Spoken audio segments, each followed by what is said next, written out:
Bismillahirrahmanirrahim. Assalamualaikum warahmatullahi wabarakatuh. Jumpa lagi dengan saya, Hamzah Junid, dalam seri kuliah pengantar akuntansi. Dengan topik Sistem Informasi Akuntansi. Sistem informasi akuntansi mengumpulkan dan memproses data transaksi dan mengkomunikasikan informasi finansial kepada para pengambil keputusan.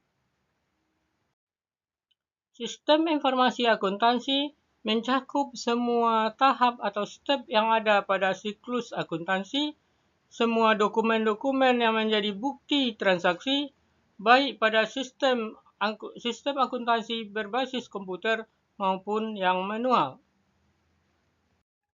Sistem akuntansi berbasis komputer.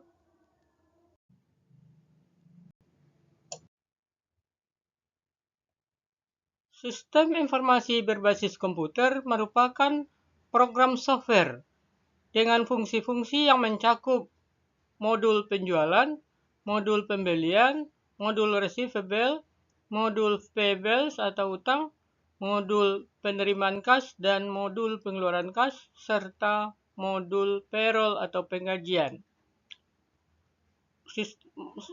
Software program tadi akan dapat secara otomatis menghasilkan mengenerate financial statement atau laporan keuangan. Dengan menggunakan sistem informasi akuntansi berbasis komputer atau software program, kita akan mendapat keuntungan atau advantage, diantaranya hanya satu kali mengentry data, tidak perlu ulang-ulang data yang sudah ada dalam sistem, dapat digunakan oleh modul yang lain. Dengan sistem informasi berbasis komputer, kita dapat mengurangi human error. Dan yang ketiga, dengan sistem informasi berbasis komputer, kita akan dapat memperoleh informasi lebih awal atau timely. Gambar ini memperlihatkan sistem informasi akuntansi berbasis komputer, di mana transaksi diproses melalui prosedur. Kemudian prosedur mungkin menghasilkan dokumen, dari dokumen dicatat ke komputer sehingga masuk ke dalam file komputer. Atau melalui prosedur tanpa menghasilkan dokumen, tetapi melalui prosedur itu langsung dicatat ke file komputer, ke sistem komputer. Ada dua jenis file yang berhubungan dengan akuntansi, yaitu master file dan transaction file. Dari file komputer ini dapat dihasilkan laporan keuangan, dan query. Pada saat ini tersedia beragam paket software untuk akuntansi, mulai dari yang entry level software sampai yang sangat canggih, atau yang dikenal dengan Enterprise Resources Planning System. Dengan fasilitas untuk entry level software, fasilitas yang tersedia biasanya dengan mudah akses terhadap data dan menghasilkan laporan, tersedia audit trail, adanya internal control yang baik, dapat di-customization atau disesuaikan dengan kebutuhan, dan tersedianya yang bersifat network compatibility, tidak tergantung kepada jenis network tertentu.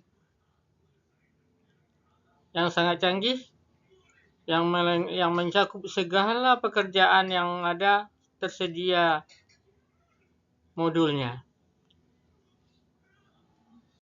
Dan antara satu modul dengan modul lain sangat terintegrasi, sehingga data yang sudah tersedia dalam satu modul tidak perlu di-entry ulang pada modul yang lain. Sistem akuntansi manual.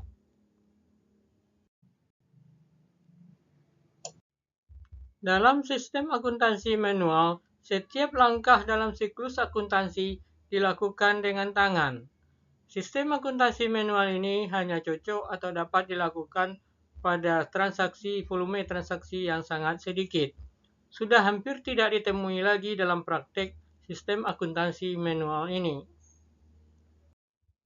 Sama dengan sistem berbasis komputer, transaksi dilakukan melalui prosedur. Akan tetapi pada sistem akuntansi manual, setiap prosedur akan menghasilkan dokumen yang akan menjadi bukti transaksi. Bukti transaksi ini yang akan dicatat ke dalam jurnal atau register, dan dari jurnal diposting ke ledger. Ada dua macam ledger, yaitu general ledger dan subsidiary ledger. Dari ledger ini akan dihasilkan laporan yang dibutuhkan.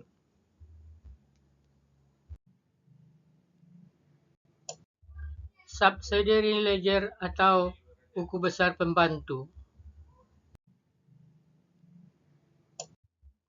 Beberapa akun general ledger memerlukan rincian. Rincian dari akun general ledger ini yang disebut dengan subsidiary ledger. Contoh akun yang sering dibuatkan subsidiary ledger-nya adalah account receivable dan account payable, yaitu piutang dan hutang. Kas, piutang, hutang, dan modal adalah contoh akun yang ada pada general ledger.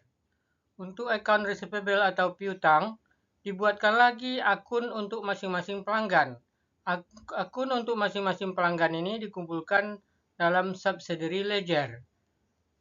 Demikian juga dengan akun utang. Setiap kreditur dibuatkan lagi akunnya, yang merupakan akun dari subsidiary ledger account payable.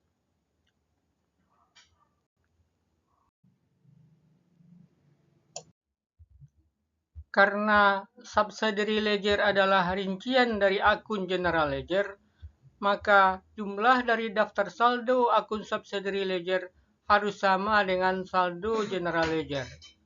Saldo akun general ledger. Seperti contoh ini, akun piutang saldonya 4.000. Ada 3 akun subsidiary ledgernya. Satu saldonya 2.000, yang kedua saldonya 0, yang ketiga juga 2.000, sehingga totalnya adalah 4.000. Sama dengan saldo akun receivable yang ada di general ledger. Account receivable yang ada pada general ledger sering juga disebut dengan control account. Demikian juga dengan akun-akun yang memiliki subsidiary ledger yang lain.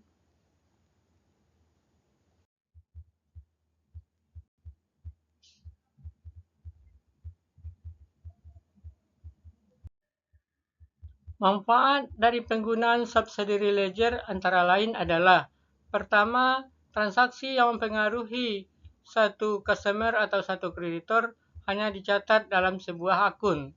Yang kedua, general ledger tidak perlu memuat catatan rinci yang banyak.